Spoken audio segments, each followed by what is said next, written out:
even if you are sitting down, if you're able, I'd like you to stand up. We'll try a little experiment. Everybody, yep, you in the back 40, go ahead and stand up. And I'm going to give you a quick assignment because there are some great people around you. And I'm going to give you 2 assignments. They'll only take 15 seconds. You introvert, that's all, 15 seconds, okay? And the first one, and then I'm going to stop you in mid-transaction and give you a new set of instructions. So here we go, okay?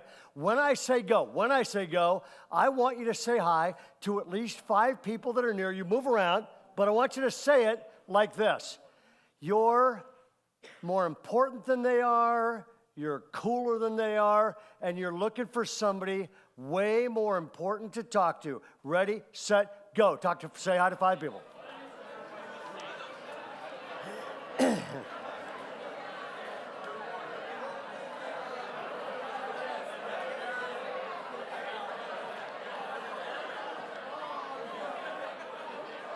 All right, now stop. Don't go back to your seats. Stop where you are in mid-transaction. Don't move, okay? Is this thing on? All right. Okay, stop where you are. Don't move. Stay standing. Now, I'm going to give you a second. Well, that was hard to stop. I'm going to give you a second assignment and see what happens. Now, I want you to say hi. You only got 15 seconds. Say hi to at least 5 people, but I want you to do it like this. You just ran into your favorite person, best friend ever, long lost relative that you haven't seen like it. Ready, set, go!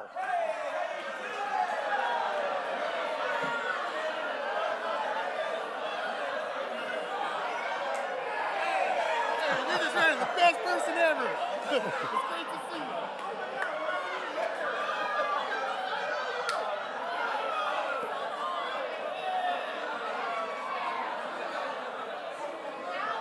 All right. Back to your seats.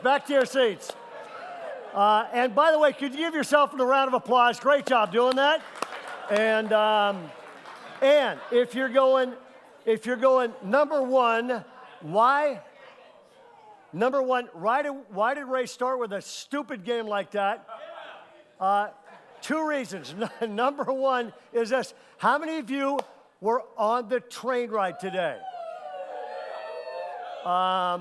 How many of you are exhausted because of that train ride? Every hand's going to go up in the air. And I also need to say this. I said so, that train ride has to be the single coolest thing any camp in America does. So Dave, you and your team, way to go, okay? The second reason I did that was this. Every single thing in this room changed. How many of you like the second way of doing that way better than the first way, okay? You bet. The energy in here changed. Your actions changed. The encouragement level changed. All of this stuff changed. Why? One simple reason. Everything changed when all you did was follow a different set of instructions. If you will follow, this is the Bible, if you will follow a different set of instructions, every single thing can be different. And so, because I wanted you to have this for a long time, there's a bookmark near you, or you can put it up on your mirror, wherever, okay? And it's already filled in. You took a train ride today. You have to take no notes tonight unless you want, but grab this thing out, and I'm actually hoping to preach to you the single most important message and the single most encouraging message you will ever hear. And it's in Mark chapter 2. And if you're wondering, just look up here for a second. If you're wondering, what in the world happened in Mark chapter 2? I was a youth pastor years ago, and I was writing a book on student leadership, and I ran into a guy in Florida, okay? And this guy was one of the most energetic, crazy youth pastors in history. And he was a youth pastor in Florida, had this group of junior high kids, and they were out for Sunday school in a wing of the church that was going to be destroyed. And what happens is this, he gets them out there, and it's like they don't know this building's going to be destroyed. All the junior high kids are flocked into this room. They're all sitting there, and the youth pastor is up in front with a Bible, and he's got Mark chapter 2 out, and he is boring the living daylights out of these kids reading Mark chapter 2 in a boring, monotone voice. So he starts with this, okay? A few days later, Jesus again entered Capernaum. And these kids are like, ugh. And he said, and the people hadn't heard he'd come home. And then so many people gathered there was no room left, not even outside the door. Some men came, bringing to him a paralytic carried by how many? 4 of them. And he says, since they could not get him to Jesus, and these guys is boring. Since they could not get him to Jesus, these kids are like, whatever. Since they could not get him to Jesus because of the crowd, they went up on the roof. And the minute he says that, they hear all these guys walking on the roof. And then what happens is he just keeps reading this in a monotone voice. And because they couldn't get him to Jesus because of the crowd, they climbed up on the roof. And then he says, and they dug a hole in the roof. And these junior high kids, okay, like 60 of them, hear a chainsaw start. And they're sitting on these chairs. Remember those old ugly tiles they had on ceilings, all the holes in them? Okay. And he says, and these guys start cutting a hole in the roof. And they hear this thing go in the roof. And literally, sawdust is starting to fill the room. Youth pastor ignores the entire thing. Okay. And he just keeps reading Mark chapter 2 in a boring voice. Okay. And finally, these things starts to cut the other thing. And finally, tiles start falling on these kids. Okay, and so they get up out of their chairs. They're freaked, okay? There's no way out because they got the door blocked, and these kids scramble to the edge of the walls. Finally, these guys, they cut a hole, they cut a rectangle in the roof, and the whole thing crashes, destroying a bunch of chairs right in front of these kids where they used to be sitting. And the youth pastor just keeps reading Mark chapter 2 in a boring voice, and he says, they lowered the mat, the paralyzed man was, and they lower, literally, these carpenter guys lower a guy in a pallet right in front of the youth pastor who ignores all this chaos. I mean, the room is a mess now. Chairs are destroyed, and they lower this guy, and the youth pastor just looks at him and says, my son, your sins are forgiven. And then he says, but that you may know that the Son of Man has the authority on earth to forgive sins. I tell you, get up, take up your mat, and walk. And this guy starts yelling, yes! Jumps out, runs around, high fives all of these crazy junior high kids, and races right out of the building. And these guys on the roof are revving the chainsaw, cheering, and these kids are still in therapy. By the way, wouldn't you agree that's great youth ministry? That guy's also looking for a job. So if you know anybody that needs a youth pastor, okay? You know what I love about that? This whole passage teaches one thing, and here it is. And it's the first one there, okay? I believe this. You can take steps.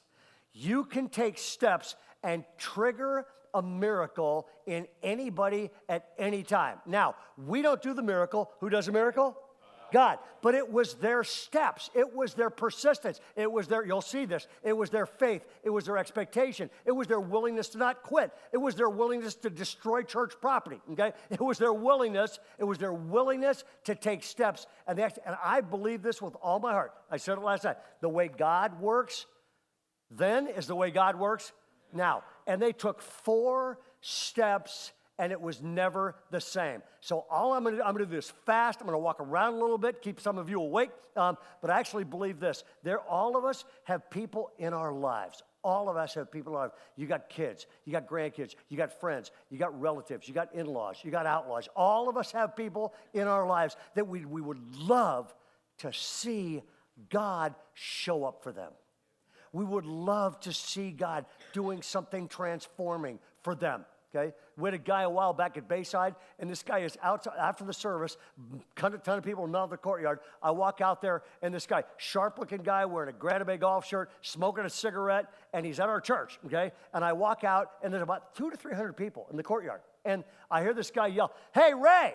all the way across the courtyard. Everybody heard it. Everybody stopped, and he goes, "That was a hell of a sermon." I know churches that he would be kicked out of, don't you? I'm glad he's there, because we are not in the business of judging people. We are in the business of transforming people, okay? And this is the way these guys transformed them, and it spells the word raise, because every time you look at these guys, they are just lifting this guy up, okay? And so number one, here it is, raise your expectations. I love this. It says this, when Jesus saw their what? Their faith. When Jesus saw their faith, that's a staggering statement, okay? Think about it. I played basketball in college. Anybody play college sport? Anybody play basketball? Okay, Michael Jordan, in my opinion, is the GOAT. Okay, and I was thinking I played basketball in high school, and then I played in some leagues with summer pros, and a terrible sport choice for a 6-foot-tall white guy. But I'm playing basketball in all these settings, and I started thinking, when I read this, I went, I can't imagine Michael Jordan ever coming to anything I ever played, watching me play and go, wow. And would you agree? Yeah, not going to happen, okay? Imagine Jesus created everything, all for all time. What would it take to impress Michael Jordan? Pretty much nothing basketball-wise.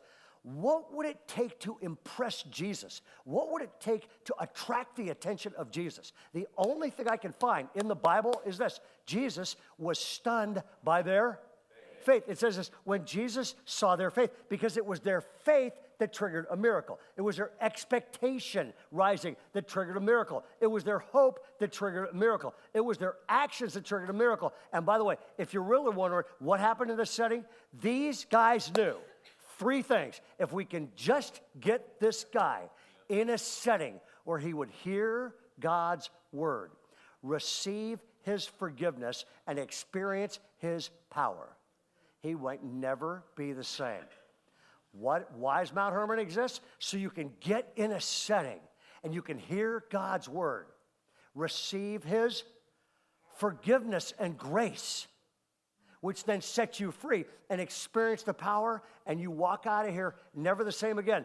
What should Sunday morning at church be? It should be a gathering where you hear the word of God, you experience his forgiveness, and you experience his power, and things are never, ever the same. I love this, man. In other words, why is this such a big deal? Because you and I will never raise people up until our faith raises our expectations. We will never raise people up until our faith raises our expectations, okay?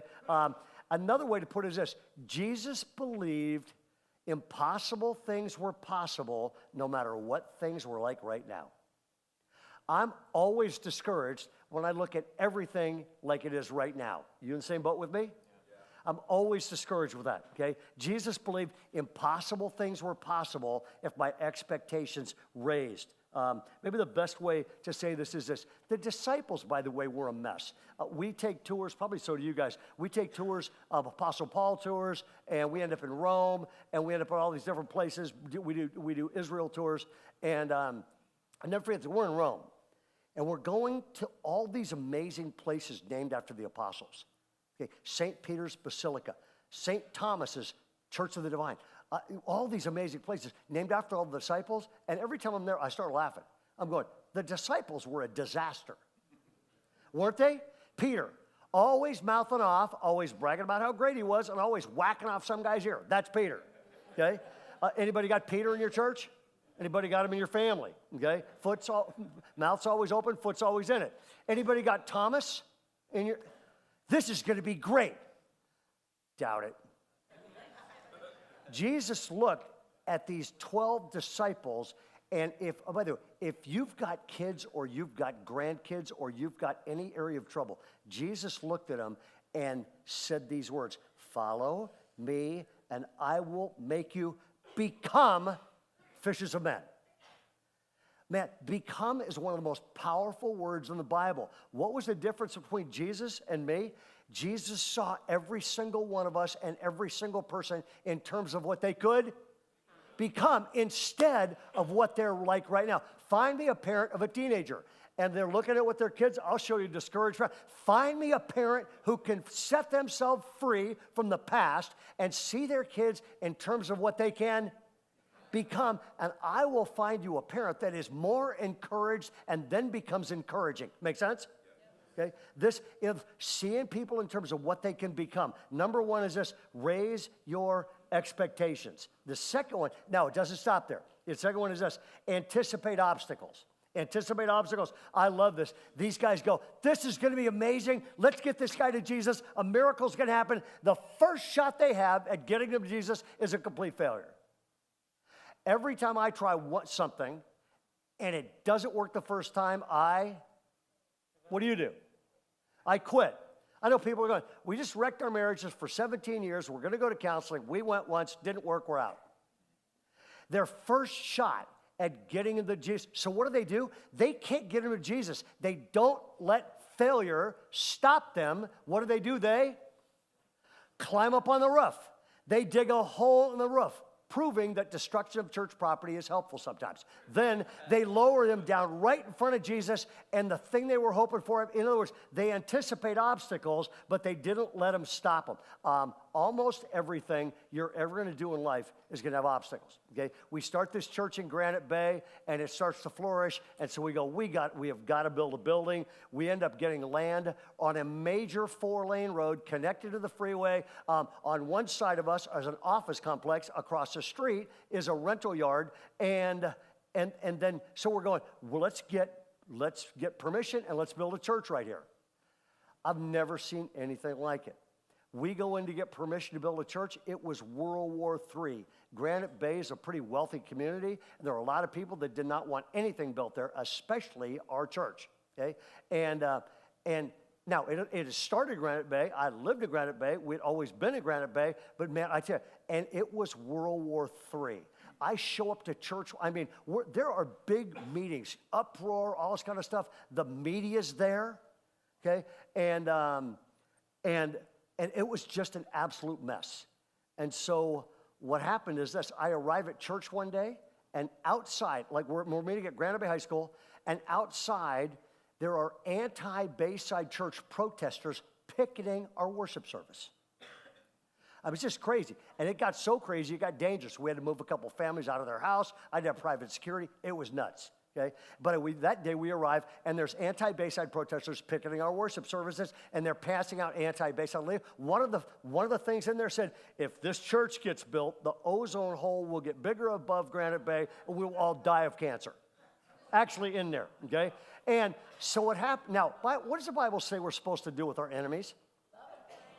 Shoot them. No, love them. And it was a cold day. So we brought them out donuts and hot coffee all morning long. It started raining. We brought them out umbrellas, okay? They were passing out stuff. We said, it's miserable. If y'all want to go home, we'll put this in the church bulletin, and we'll tell everybody it's there. Would you like us to correct the spelling first? We didn't say that. And folks, it was World War III. Matter of fact, a Christian Presbyterian person looked at me one day and said, it'll be a cold day in hell before you get that church built in Granite Bay. Well, it must be a cold day in hell because we've been meeting there for 15 years, okay? But it was interesting. I thought it was going to be easy to build a church. I thought it took 5 years to get permission just to build a church. 5 years. I was ready to throw in the towel 24/7. Raise your expectations, but all of a sudden you discover, oh, my expectations aren't happening as fast as I want with my church, with my kids, with my life, with my finances, or with getting in shape or anything else. Anybody know what I'm talking about?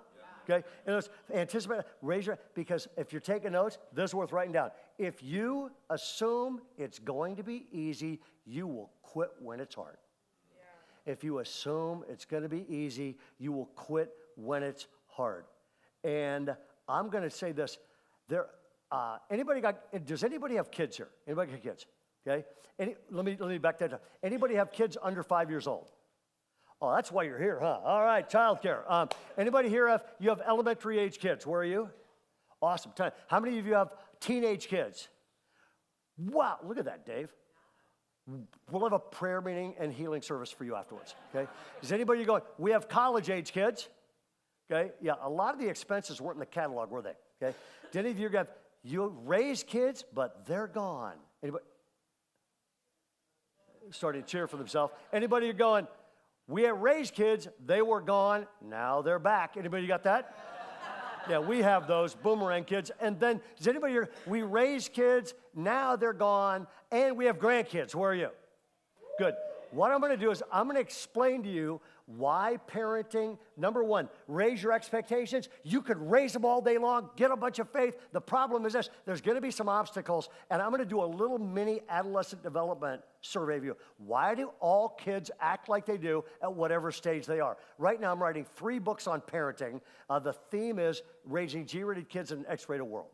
There are going to be 3 short books. The first book is 7 storms hitting every family in America and 7 strategies to counteract them. The second book is Parenting with a Plan. 5 things that have to be built into every single person for them to be a healthy human being. And the last one is the most important book. And if you're taking notes, you might want to just jot this down. Here it is. Become the parent your kids want to be around. That's good. Dave, you are. Wednesday night, Dave skipped church here. Okay? And his kids took him out to a really great restaurant on Father's Day. Isn't that cool? Yeah. And if my kids are listening to this, you might take a hint from this. And so what I'm going to do is this. I'm going to walk around a little bit. This is going to go on the screen, and I'm going to explain why everybody acts like they are. Y'all ready? Here we go. It's going to go up on the screen. Now, from human development happens in 3 stages. From birth to age 5, 6, or 7 is a time of what? Discovery. What are they discovering? Fingers, toes, mom, dad, they're discovering life, human beings, other people, how to talk, how to listen, school. Man, the amount of stuff they absorb and discover in the first 5 years is stunning, isn't it? Okay? I mean, you just discover. Now, they get about age 5, 6, or 7, or maybe even 8, they move out of discovery into a time of testing, okay? What are they testing? What happens if I take this fork and put it in the wall sprocket? Okay? What happens if I ride my bike off the roof? What happens if I ride my bike into the pool? Okay? Now, what are they testing? They are by the way, how many of you had kids taken to the hospital because they broke a bone during those ages? You know why? Because they're testing everything. And they're discovering the bike off the roof thing wasn't really a great idea, okay? And this is magic, about age really 10, 9 or 10 to 11 or maybe 12, they do what? They draw conclusions. So here it is. They go from discovery to testing to, and by the way, when 10 years old, they're the happiest people in the world. I mean, 10 years old, Stephen Glenn, adolescent development, he said this, the happiest people in America are all 10 years old. They can be home at Friday night, they don't have a date, they don't care. Okay? They're all 10 years old. There are no 10-year-old atheists.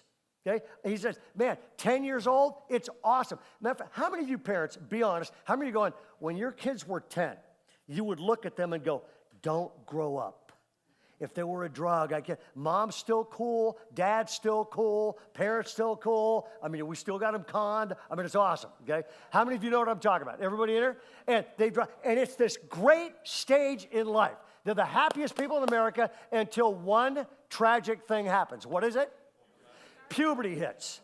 Puberty hits and wrecks the whole thing, and physical puberty is actually hitting kids in America earlier and has been for about 30 years, and nobody knows why. They don't know whether it's food consumption, Mount Herman's train ride, they have no clue why, but puberty is hitting kids earlier. So what happens is they go through human development, discovery, testing, conclusions, and then at age what? Age about 10 or so, they draw conclusions, and they're healthy, full childhood.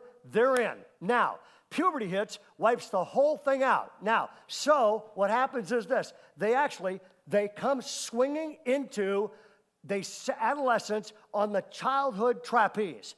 Puberty hits, they let the childhood trapeze go. You know how you can tell when that happens? Posters in their room change. Okay? And so they let go of that, and now can they grab onto the adult trapeze yet? No.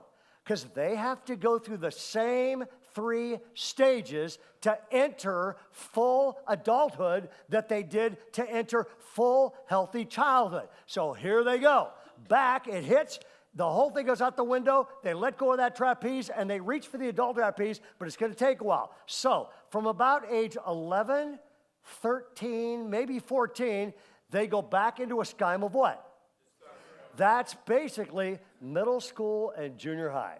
It's middle school and junior high, okay? That's why they're in discovery. Their antenna are out. They're going, do you like me? Do you like me? Do you like me? Do you think I'm okay? That kind of stuff. You walk into, I was a youth pastor. I'd walk into a room of junior hires, man. I'd say hi. I'd say to this guy, hey, Jeff. And he'd say, oh, whoa, Ray likes me. This is awesome. I'd walk back in the next week, and I wouldn't say hi to Jeff because I didn't see him. I said hi to somebody else. What happens to Jeff, the junior hire? Oh, man, God hates me. Ray doesn't like me anymore. This is a disaster. That's why, by the way, this whole thing about discovery, junior high girls, they'll have a boyfriend at breakfast, break up at noon, new one by dinner. That's junior high. Does anybody here want to go back to your junior high years? Look at why? Because it's crazy, okay? Then, now, here's the problem. That's junior high, followed by roughly high school. So at about age 14 or 17 or 18, they go into a time of what? Testing. Anybody experience this with kids? Man, and you know, what are they testing? Everything. Dad says, be home at 11. Kid comes home Tuesday just to test what's going to happen, okay? In other words, and they're testing rules, limits, mom, dad, everything. They're testing all of this kind of stuff, okay?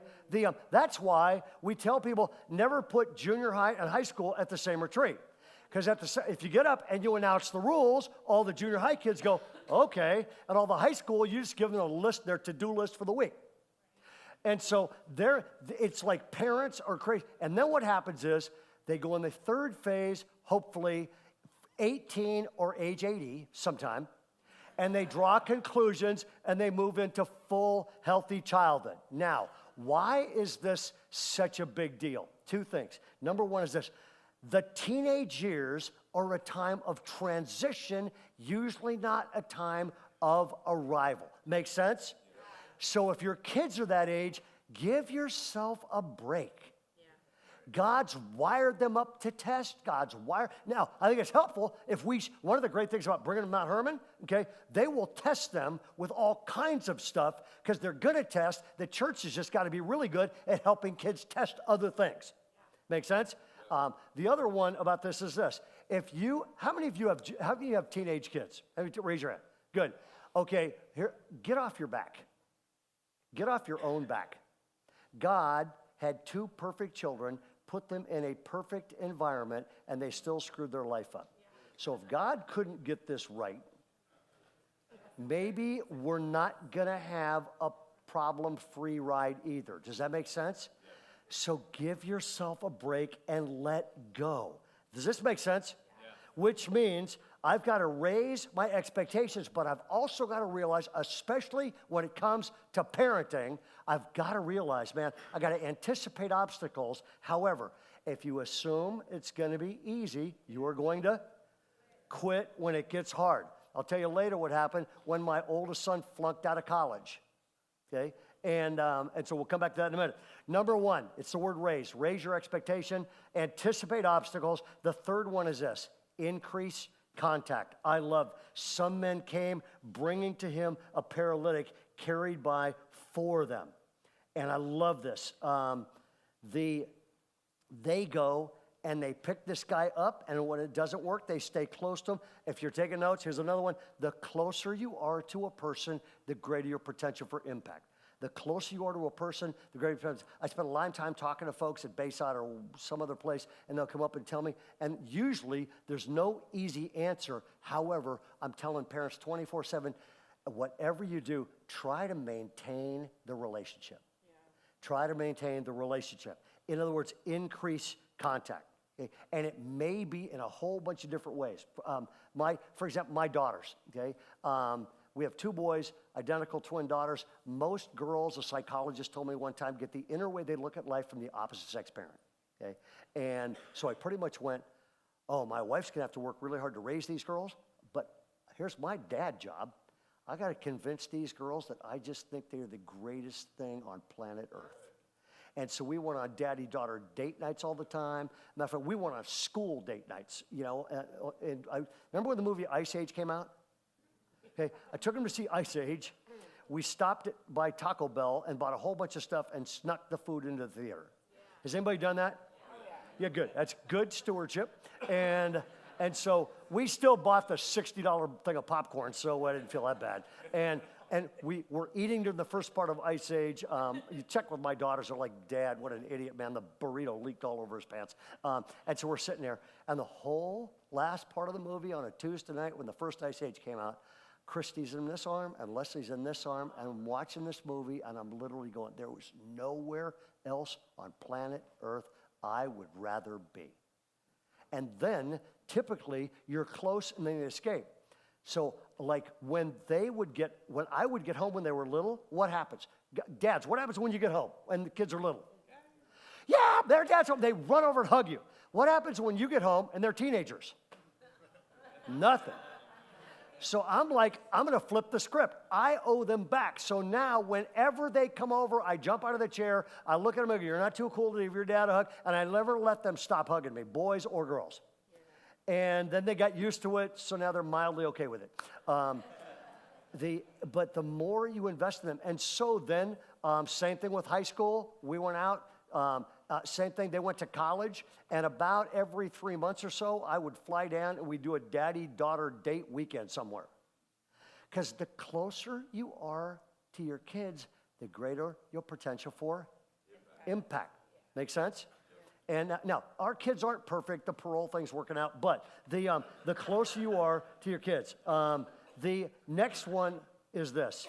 Raise your expectation, anticipate obstacles, increase contact. The fourth one is this. Stay at it.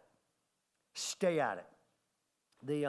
There's no, just absolutely, completely stay at it. No matter, I love this. Since they could not get him Jesus because of the crowd, they made an opening in the roof above Jesus, and after digging through it, they lowered the mat the paralyzed man was lying on. And they just stayed at it. And what I want to do is, I want to give you a list, a quick list. If you're a parent and they hit the teenage years, here's what not to do. You ready? And I made this list. This is just a list of stupid stuff I did. So here we go. Number one, okay? Do not wait to have fun until they turn age 18. Don't wait to have fun until they turn age 18.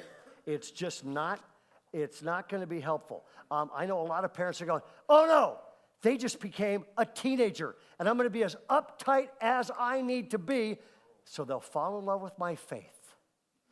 I'm doing some research for this third book on become the parent they want to be around. I interviewed one great dad. These kids love him. They're all 25 and above. They love him. They hang out with him. They go over to his house all the time, all this kind of stuff. So I said, what's your secret? He said, I only had one goal as a parent. This is awesome, by the way. He said, I just wanted to live a life my kids would envy. Isn't that fantastic? Yeah. So number one is this.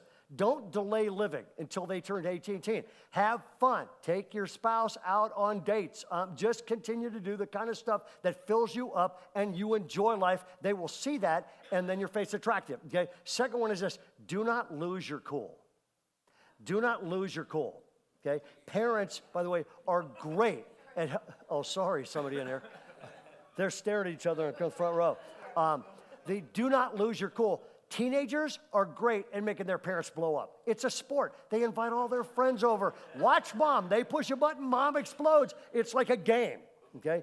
Do not lose your cool, okay? I had a great thing happen. I flew up to speak at a parents' conference in Seattle, and this really fun couple picked me up. So I hop in the back seat, throw my stuff in. We're driving through downtown Sacramento, or downtown Seattle, and we pull up to this light, and we stop at this light. It's kind of a busy area, a little sketchy area. And their mom said, hey, this is where it happened. And she and her husband started laughing.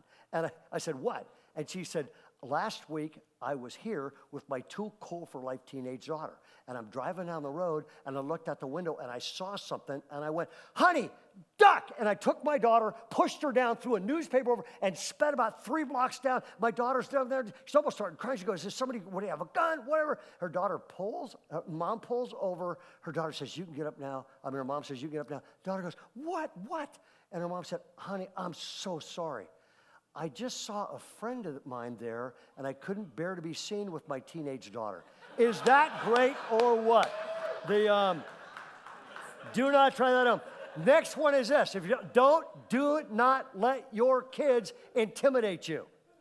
Do not, teenagers are masters of intimidating everybody. Don't let, one writer actually said this, we're the first culture in human history where the youngest members of the tribe tell the older members of the tribe what expected styles and standards of behavior should be. This is crazy, people. So don't let them intimidate. Next one is this. Do not rescue your kids from consequences. I had a lady on our youth ministry one time. She came to see me. She goes, you got to help me. I said, what's up? She said, my son leaves his lunch home every day. And every day I have to drive it to school for him. She's training her son. She's bailing him out. So I made up a statistic. I said, you know, it takes 1,000 days of missing lunch for some teenager to starve to death. Why are you bringing it to them? Do not rescue them from consequences because they've got to learn that actions have consequences, or why not do destructive actions, okay? The last one is this. Do not underestimate the power of a positive parent. Every study out there still says parents are the #1 influence how the kids turn out. That's actually good news. So, raise your expectations, anticipate obstacles, increase contact, stay at it. And the last one is a little tougher to do, but here it is. Expect great things from God. And I love this. This amazed everyone, and they praised God, saying, we have never seen anything like this. And I'll close with this in my 3 minutes and 59 seconds. Y'all still awake? Good. We have 4 kids. Our oldest son, Mark, gave us a run for the money. Okay? And then he went to Azusa Pacific University, and we're like, all right, it's gonna be great. And his first year, and I'm on the board, and his first year, and I'm telling you this with his permission. First year he flunks out. Okay, first semester, end of first semester. I'm on the board, so I had some influence, so I talked to a guy that works there, this great guy named Dave, and Dave cashes in some chips and gets them back in, and he goes, and Mark, by the way, he's smoking smart. And he goes back, second semester, and he's actually started doing a thing called homework. But he was so far behind that he couldn't catch up, and he flunked out again. And this time, he's just devastated. And so he begins a long drive home, packs up his stuff, drives from Southern California all the way to Northern California, and he walks in the house, and Carol and I met him at the door, and we just looked at him, and he had that look on his face like, I can't believe I let this happen. And so we just said, hey, we'll help you unload your stuff in a minute. Just come on to the bedroom. And we talked for a while, and I got this huge sheet of paper out, and I drew a huge circle on it, okay? And right in the middle of the circle, I put Mark, and then I divided it up into like 18 different pieces, like a big pie. And I just, with him there, I just wrote down this. I wrote down your relationship with God. I wrote God. Music, he's amazing at this stuff. And I wrote down a whole bunch of stuff. Your relationship with Mom and me and Scott and Christy and Leslie, and then your friends. And I wrote 17 different things. And in the 18th, I put school. And I said, let me tell you, this emotional thing. It takes me back to that, girl. And we're laying on the bed, and he's kind of choked up, and so are we. And I said, let me give you my report card on you. Your relationship with God, A. Your relationship with Mom, A+. Your relationship with me, A. I love you, and I'm thrilled you're my son. Your relationship with God, A. Music, A++. All this stuff. And I have 17 A's, and the last one I put, school, up, F. I said, from what I could tell, you're killing it at life. You are straight A's for 17 out of the 18. Let's keep this in perspective. And I bring that every time I visit him in prison. No, I'm kidding. And we got through it because when things go south, what do? Raise your expectations. And obstacles. Don't think this is going to be easy. Increase contact. We talk with him at least every other day. They come over all the time. Stay at it and expect great things from God. He's now married to the closest thing we've ever met to my wife, okay? Matter of fact, when I met her, I took him out to lunch and said, don't screw this up because we're keeping her. And our first grandson, and they came over and they said, hey, we're pregnant. We went nuts. And then they found out it was a boy, and they came over and they said, we're naming him after you. His name's Raymond. I'm bawling in the kitchen like a baby, okay? There are really crazy, insane times to parenting. However, I believe the response we have to things will determine how most things are eventually going to turn out. It's our response. Instead of all this negative stuff, you just take these steps and trust God to work. And I am now 17 seconds over time. What? Okay. In that case, I'm gonna wrap it up with this. Anybody ever been to Disneyland? By the way, you guys gonna do a worship song, right? Well, this is perfect. Come on up. Okay. I've been to Mount Hermon a bunch. I'm even asleep for some of the others. This has been by far my favorite worship week of all time at Mount Hermon. This has been amazing, okay? Who's been to Disneyland? Yeah. Who loves Disneyland? Who thinks it's too expensive, but you love it anyway? Okay? I've been going there for a lifetime. Walt Disney had a daughter named Diane. And Diane Disney wrote a tell-all book about Walt Disney. And everybody was like, this is going to be great. Everybody went and bought because they were like, I'll bet she tells the whole story. Walt was a creep at home, and he was just a terrible husband and a terrible dad. And the tell-all book about Walt Disney comes out, and everybody starts reading this book, and they're like, he was a great guy. He was a great dad. Like, she was like, my dad was awesome. My dad was so awesome that I went to kindergarten, and the first day in kindergarten, I had no clue who my dad was. I'd go home, he'd be reading the newspaper, he helped me with my homework, we went out and got all kinds of cool stuff. She goes, I just thought, dude's a normal dad. And she goes, until my first day of kindergarten. And she's like, getting to kindergarten, they're getting those rows they're in for the first time ever. And the teacher goes around, okay, everybody, what's your name? And all the names, they get to the middle row where she is. She goes, okay, my name is Bill Clinton. My name's O.J. Simpson. And it gets all the way down to her. And she just says to the class, she goes, my name's Diane Disney. And the minute she said Diane Disney, the whole class went nuts. Okay, and they're going crazy. And she said, I thought something was wrong with me, so I started to tear up and I started to cry. And the teacher said, class, be quiet, be quiet. They calmed the class down. And she said, I'm sorry, honey, what's your name? And she said, my name's Diane Disney. Wow, the class goes crazy again. She goes, everybody quiet down, quiet down. And she said, and she started crying. She says, is something wrong with me? And the teacher said, nothing's wrong with you. She said, looked at her and said, what's your father's name?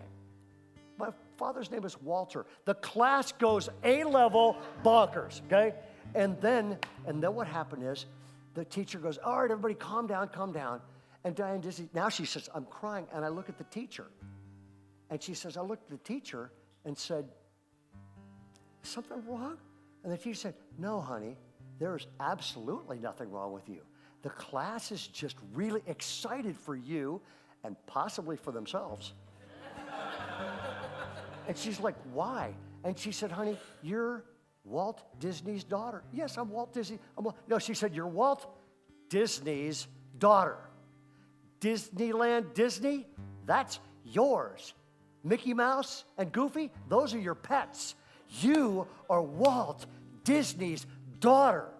She said, I had no idea. It was like thunderstruck. She said, I went home that day. My father's in an overstuffed chair. He's reading a newspaper.